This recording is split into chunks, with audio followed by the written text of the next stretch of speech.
أعوذ بالله من الشيطان الرجيم بسم الله الرحمن الرحيم الحمد لله رب العالمين الرحمن الرحيم مالك يوم الدين إياك نعبد وإياك نستعين اهدنا الصراط المستقيم صراط الذين أنعمت عليهم غير المغضوب عليهم ولا الضالين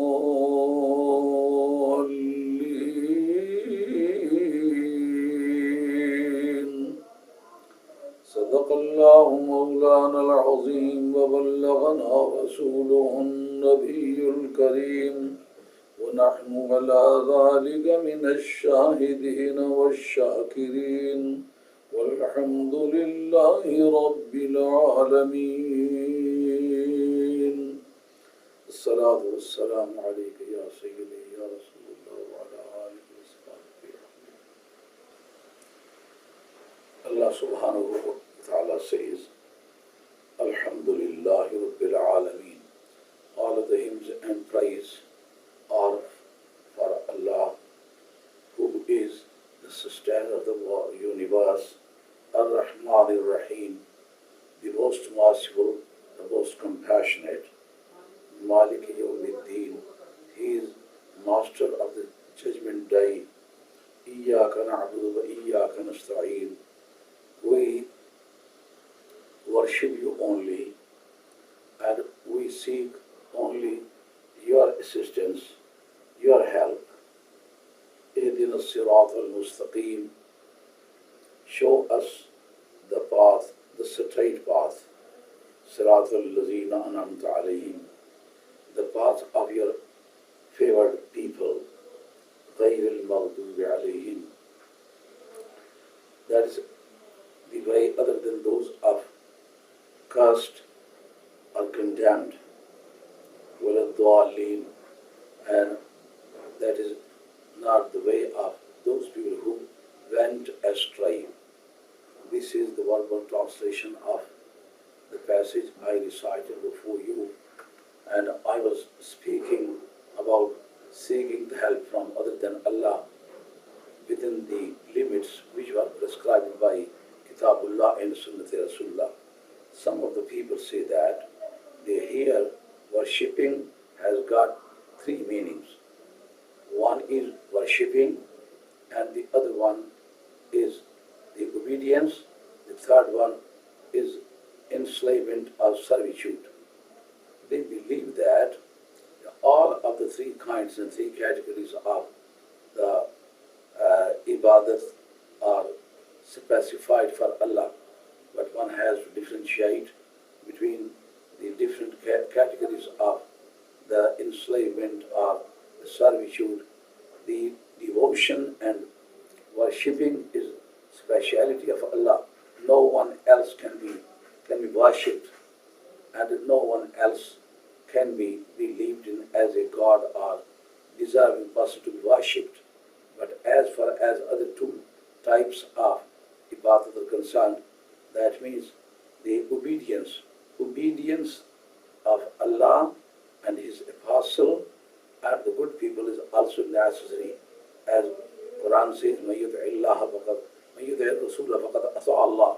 Whosoever obeys the orders of the Holy Prophet, he is believed to have obeyed the order of Allah. Means the obedience of the Holy Prophet is also obedience of Allah. And in addition to that, وَاتَّبِعْ سَبِيلَ مَنْ أَنَابَ إِلَيَّ. You would have to follow and obey the person who has obeyed Allah. Means the obedience of Allah is also necessary, being Allah, and the obedience to the Holy Prophet is also necessary, being the Prophet of Allah, and the obedience of the holy people is also necessary, being the holy person and very submissive and very, very obedient to Allah. And as far as servitude uh, is concerned, servitude is also lawful for other than Allah. When Nabi Kareem Islam was alive, all of the companions of the Holy Prophet was sounding the Holy Prophet. Allah said, قُلْ يَا عِبَادِيَ الَّذِينَ أَسْرَفُوا عَلَىٰ أَنفُسِهِمْ لَا تَقْنَطُوا مِنْ رَحْمَةِ اللَّهِ. O my Holy Prophet asked the people, O my servants, O my slaves. Here, this Ya is a personal pronoun for first person singular number. This qualifies the Holy Prophet because Kul is the reporting verb and Ya Ibadi is reported speech which is attributed to Muhammad Rasulullah sallallahu alaihi wasallam. So, in this way, this Ya would qualify and would go to the Holy Prophet. The antecedent of this Ya, personal pronoun, the singular number and a first person, this qualifies the Holy Prophet, which means that, O my Holy Prophet, say to your slaves, La taqnatu min rahmatillah, don't be disappointed from the blessing of Allah, means being the servant and enslaved and slaves of Muhammad Rasulullah sallallahu alaihi wasallam, they would be pardoned and they would be blessed, provided that the Holy Prophet confirms their slavery and their obedience. And Hazrat Farooq Azam was reported in Ibn Majah Sharif. Hazrat Shah Muhaddis Delvi, in his book Izalat al-Khifa and Khilafat al-Khulafa, refers to Riyaz al-Nadra by Muhibbuddin Tabari. He writes that once upon a time, Hazrat Farooq Azam was sitting on the pulpit of Medina Tayyibah. Some of the audience asked him when he was in front of the Holy Prophet. He said, Kuntu ma'an Nabi sallallahu alayhi wa sallam wa kuntu abdahu wa khadimahu. I have been with Muhammad Rasulullah sallallahu alayhi wa sallam, but I was just a servant of the Holy Prophet and I was slave of the Holy Prophet. Once upon a time, Hazrat Farooq Azam was asked about his present status when he was sovereign of the country, and the country, a Muslim country, was the superpower in the world, and no one was there to confront Hazrat Farooq Azam radiallahu ta'ala anhu. He said, what your position is nowadays? He said, Masali kamasali jamalin anifin yatba'u qa'idahu falyanzur qa'iduhu ayya wajhin yaquduhu. So my position is just like a camel with a trace in its nose, and he follows the camel driver. I am a camel of Muhammad Rasulullah sallallahu alaihi wasallam, and my Holy Prophet is my driver. I have got no interference in the policy matter. I have got the unquestioning obedience. My duty is to obey Muhammad Rasulullah sallallahu alaihi wasallam without any question. So unquestioning obedience is a right of the Holy Prophet. And Hazrat Umar Farooq radiallahu anhu said, I am nowadays a slave of Muhammad Rasulullah sallallahu alaihi wasallam. As a slave has got no interference in the policy matter, I have got no interference in the policy matter. All of the policies framed by the Holy Prophet would be implemented, and I have got no right to change them, to alter them, or to repair them. My duty is to follow Muhammad Rasulullah sallallahu alaihi wasallam. It means that the slavery of Muhammad Rasulullah sallallahu alaihi wasallam is also from the necessities of belief, necessity of Iman. Shah Abdul Muhaddis Delvi writes about his father in his book Anfasul Arifin. He says that his father, Shah Abdul Rahim, was a very pious person residing in Medina Tayyibah, and in those days there was a person with the name of Abdul Nabi Kashashi. Abdul Nabi Kashashi was dealing in the old thing. The old articles were being sold by him, and he was working like a person living in Medina Tayyibah as a beggar. But he was the topmost senior holy person in the Islamic world. And Shah Abdul Rahim Sahib was getting the lesson of spirituality and Sufism from that person. And his name was Abdul Nabi Kashashi. Abdul Nabi means the slave of Muhammad Rasulullah sallallahu alayhi wa sallam. The last leader of the syntactics is Abdul Rasul, who was one of the greatest scholar of etymology and syntactics. He is also named Abdul Rasul. So it means that the slavery of Muhammad Rasulullah sallallahu alayhi wa sallam is a title and is a prominence for the Muslims. And all of the people who believes in Muhammad Rasulullah sallallahu alayhi wa sallam as a prophet, their duty is to believe themselves to be slave of Muhammad Rasulullah sallallahu alayhi wa sallam. As far as seeking of help is concerned, Iyyaka na'budu wa iyyaka nasta'in, per se, no one is in position to help someone, and no one is allowed to ask to seek the help from anyone else in the world except Allah. But that seeking of help is called intrinsic one, inherent one, per se, means Allah is per se in position to support, and everybody should believe that all of the help is under the jurisdiction of Allah subhanahu wa ta'ala. But as far as seeking of help from the persons who were delegated the power by Allah, just like Sulaiman alayhi salatu wasalam was reported by the Holy Quran that he wanted to produce the throne of Bilqis, and the people around him were sitting there, and he wanted to see the throne of Bilqis in front of him, and he did not say, oh my Allah, please bring the throne of Bilqis here, when he was nearest to Allah and he was in position to seek the help from Allah as well. But when he thought that it was quite possible for his servant as well, so therefore it should not be asked from Allah subhanahu wa ta'ala. He said, Man yati bi arsha, who is there to bring the throne of Bilqis? The throne of Bilqis was in the Yemen, and he was sitting in Palestine. So the distance of the Yemen and Palestine can be measured. So it is a matter of not only days but weeks or months. But here Imam Muhyiddin ibn Arabi rahmatullah alayhi says that he said, as Asif bin Barqiyah said, Ana atika bihi qabla an yartadda ilayka tarfuk, means I shall bring the throne of Bilqis before you twinkle your eyes.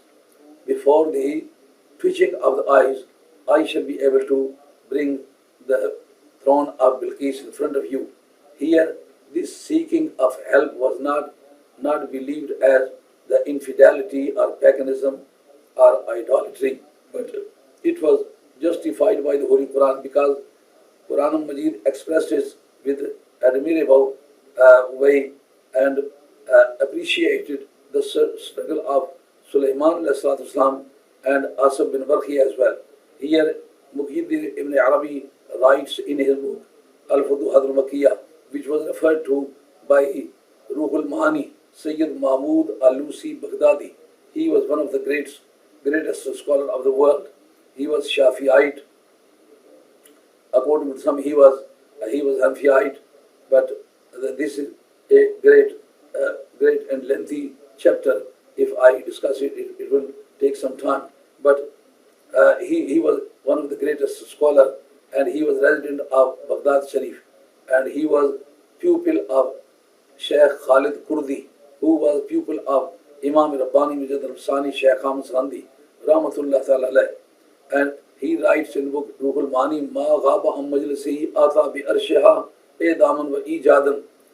Asif bin Barqiyah did not disappear from the meeting of Sulaiman, but he brought the throne of Bilqis by omitting it from the Yemen and reproducing it from Palestine.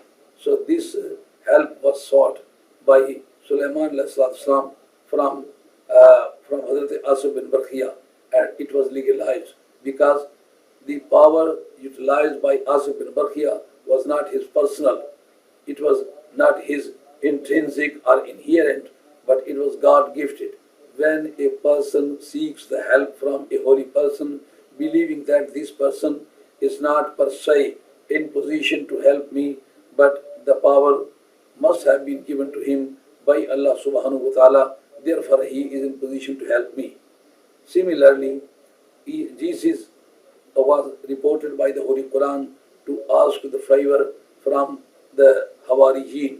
He said, "Qala man ansar ilallah," who is there to support me in the way of Allah, in the mission of Allah. Here Allah did not criticize his behavior or his practice, because he was asking the people to support him under the jurisdiction of Allah, and he was believing that these powers were delegated by Allah to those people. قال الحواريون نحن أنصار الله. The Hawariyin said, the supporter of Jesus said that we are ready to help you in the mission of Allah. So this seeking of help and supporting of Hawariyin was not objected, was not criticized, was not condemned by Allah subhanahu wa ta'ala, because this was subject to Allah and it was under the jurisdiction of Allah. When a person believes a holy person who has got the God-gifted powers, it can be believed and it can be legalized and it is justifiable, because this type of support was proved in all of the prophets and in Holy Quran as well and in the prophetic tradition as well. In Ibn Majah Sharif, in the Salatul Hajjah, Usman bin Hunayf radiyallahu ta'ala reports a person who came to Muhammad Rasulullah and he was a blind person.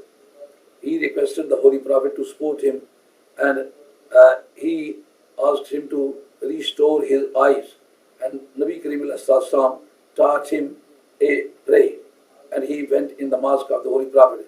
He said, "O my Lord, I contact you by virtue of your Prophet Muhammad Rasulullah."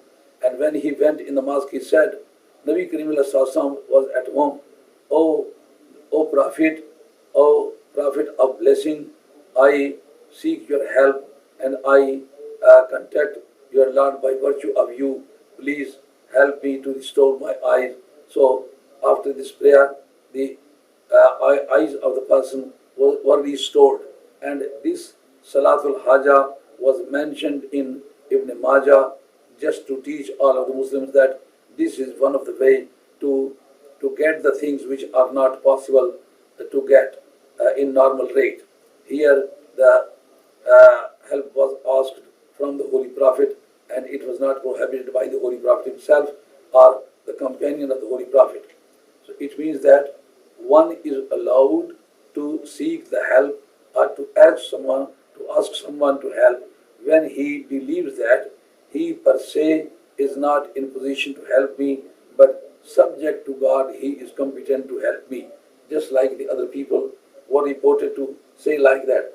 Imam Abu Hanifa radiyallahu ta'ala writes in his Qasida Nomaniya, he says, Ya Sayyid as-Sa'adat, Jitaka Qasidan, Arju Radaka Wahtami Bihimaka. O my Holy Prophet, I came to your shrine. Nabi Kareem was buried in the shrine, and Imam Abu Hanifa, a resident of Baghdad Sharif, came there, and he stood beside the shrine of the Holy Prophet. He said, Ya Sayyid as-Sadate Jetaka Qasidan, O the Supreme Person, the superior to everybody. Every chief is under your jurisdiction, and you are the superior in the world. I came here with intention, means I did not come here without any intention. Just like nowadays, the people say that you should go in Medina Tayyiba with the intention of the mosque of the Holy Prophet, but you should not go with the intention of the visiting of the shrine of the Holy Prophet. What a curious thing is being taught nowadays, that they are believing in the mosque and refusing the founder of the mosque. All of the mosques were built up on account of Muhammad Rasulullah Ju'ilat liyal ardu masjidan wa tahura. Nabi Kareem was reported to have said, all of the surface of the earth was changed into the mosque because of my foot when I stepped in this world. So all the category of the earth was changed. So when a person touches the earth and all of the earth becomes the mosque, that should not be forgotten. All of the mosques are by virtue of Muhammad Rasulullah, and Nabi Kareem is not by virtue of any mosque. Imam Muniva says that I I did come here, but not by chance or not by with the intention of the mosque. Jeto ka sidan. I came to you with intention, or arju radaka wahtami bihimaka, and I expect your pleasure. I think and I expect you will be happy with me, and I am expecting that you would take me in your own sport. And here he says, Ya akram as-sakalain ya kanz al-wara, judli be judek wardani biridaka. Oh, my holy prophet, I believe you to be supreme of the universe, and all of the creatures are subject to you, and you are superior creature of Allah. And judli be judeka, and I request you to be generous to me and to give me according to your own generosity. Wardani biridaka, and I shall request you to give me a small part, a small charity from the pleasure of Allah which has been granted to you. وَلَسَوْفَ يُعْطِيكَ رَبُّكَ فَتَرْضَى. Allah has said, O my holy prophet, I shall give you so much that you would be pleased. Means on the day of judgment, it would be your duty to get annoyed, and it would be my position to please you. And the people present on the judgment day would enjoy the scene that you are being pleased. O my holy prophet, here Imam Hunifa says that, O my holy prophet, I shall request you to be generous to me and give a small portion of your generosity, and I shall request you to give me a small share of the pleasure of Allah which was granted to you, and you are expecting to be pleased on the judgment day, and I want to get a very small share of that pleasure. So these are the references which can be quoted to establish the fact that the pious Muslims have been asking the favor of the Holy Prophet and the pious persons and holy persons. Here, Haji Imdadullah Sahab Muhajir Makki says, Ya Rasool-e Kibriya faryad hai, Ya Muhammad Mustafa faryad hai, आपकी इमदाद हो, मेरा या नबी हाल अबतर हुआ फरियाद है, सख्त मुश्किल में फंसा हूँ आन कर, ओ मेरे मुश्किल कुशा फरियाद है. Here he addresses the Holy Prophet. Nabi Kareem, he invokes the Holy Prophet for help. He says that he is suffering the difficulties and problems, and I shall expect you to help me and to emancipate me from my problems. And Hazrat Umar Farooq radiallahu ta'ala was reported by the traditionists in many books, A'udhu billahi min mudratin laysa laha aliyun. Oh my Allah, I seek your refuge from all of the difficulties when I am in difficulty, and Ali is who can solve the problems is not present. Means Hazrat Umar Farooq radiallahu ta'ala believes Hazrat Ali Muqtada Sher Khuda, the line of Allah, as a solving the problems, as emancipating from the difficulties. He says, Haji Imdadullah Sahab Muhajir Makki says, कैदे गम से अब छुड़ा दीजिए मुझे, कैदे गम से अब छुड़ा दीजिए मुझे, या शहे हर दूसरा फरियाद है. Oh my holy prophet, you are king of the both of the world. You are here a king, and hereinafter you are also king. या शहे हर दूसरा फरियाद है, या नबी अहमद को दर पर लो बुला, इसलिए सुबह मुसाफिर याद है. Here he asked the favor of Muhammad Rasulullah sallallahu alayhi wa sallam And in the next chapter, he asks the favor of Hazrat Ali radiallahu ta'ala anhu.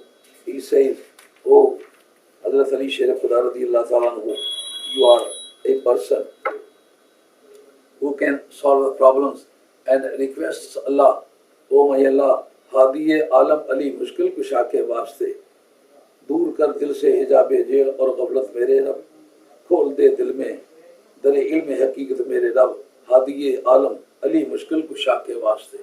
He explains the name of Hazrat Ali radiallahu ta'ala anhu as a solving of the problem and emancipating from the slavery, from the difficulties, and from all of the calamities. So according to Islamic ideology, one is allowed to seek the help from the pious people. Hazrat Shah Abdul Aziz Sahib, Muhaddis Delhi Rahmatullah Ta'ala, he writes in his book Bustanul Muhaddiseen, and he writes a biography of Shah Zarruq, who has written the marginal note on Bukhari Sharif. That marginal note is just like similar to a commentary on Bukhari Sharif.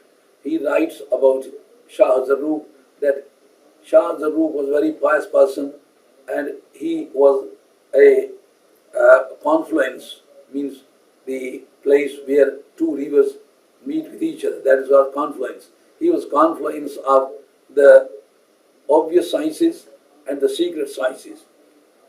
He was a compendium of the spirituality and legal knowledge.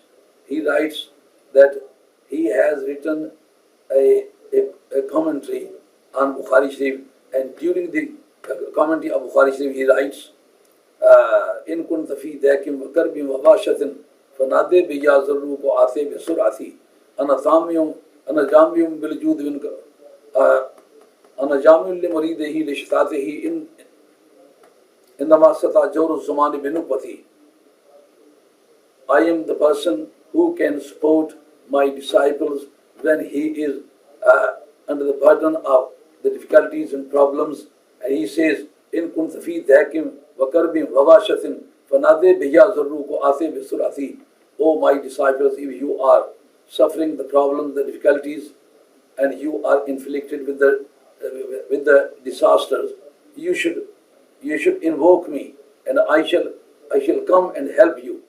And this was after the typical example of Hazrat Syed Qadir Jilani Rahmatullah Ta'ala, where Hazrat Syed Qadir Jilani Rahmatullah says, "Muridi la takhaf washin fa inni azumun qatilan in dal qitali."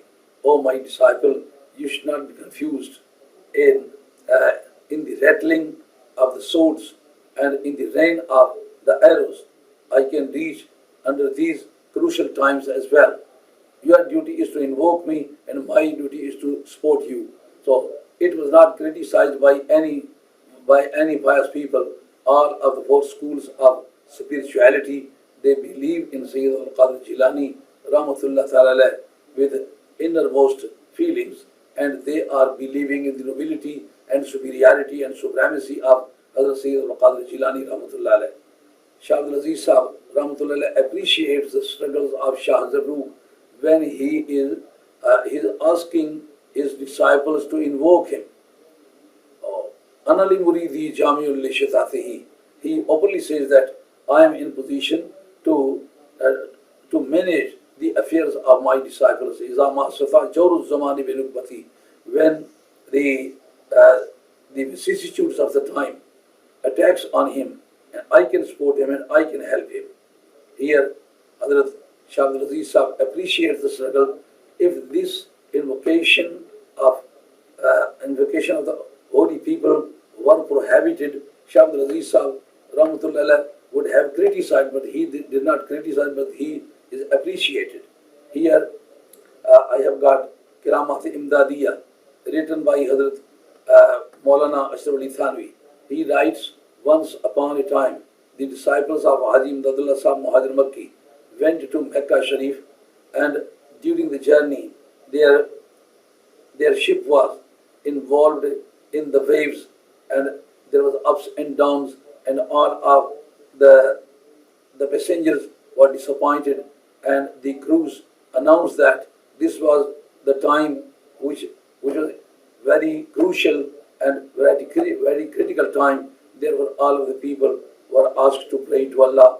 Then Sheikh Muhammad, one of the disciples of Imdadullah Sahib Muhammad Makki, he says that I went in a corner of the ship and I meditated upon, meditation means muraqabah. I meditated over my Sheikh and I saw my Sheikh. My Sheikh was present there, Haji Imdadullah Sahib Muhammad Makki and Hafiz Zaman Sahib. Both of them went there and they supported us, and the ship was emancipated from the involvement of the waves. So this was a proof that the invocation of the pious people is not against Iyyaka nasta'een. This type of help can be asked from the holy people, but intrinsic help depends on Allah. It is under the jurisdiction of Allah to grant anyone to be able to help or to emancipate or to acquit or to support any person in the world, but nothing can be obtained from other than Allah. All of the powers are dedicated to the prophets, to the pious people, and the spiritual people. Therefore, believing that all of the spiritual persons and holy persons are under the jurisdiction of Allah, then it is lawful to invoke them. وَمَا عَلَيْنَا إِلَّا الْبَلَاغُ الْمُبِينُ وَآخِرُ دَعْوَانَا أَنِ الْحَمْدُ لِلَّهِ رَبِّ الْعَالَمِينَ وَالصَّلَاةُ وَالسَّلَامُ عَلَى رَسُولِ الْكَرِيمِ الْحَمْدُ لِلَّهِ رَبِّ الْعَالَمِينَ.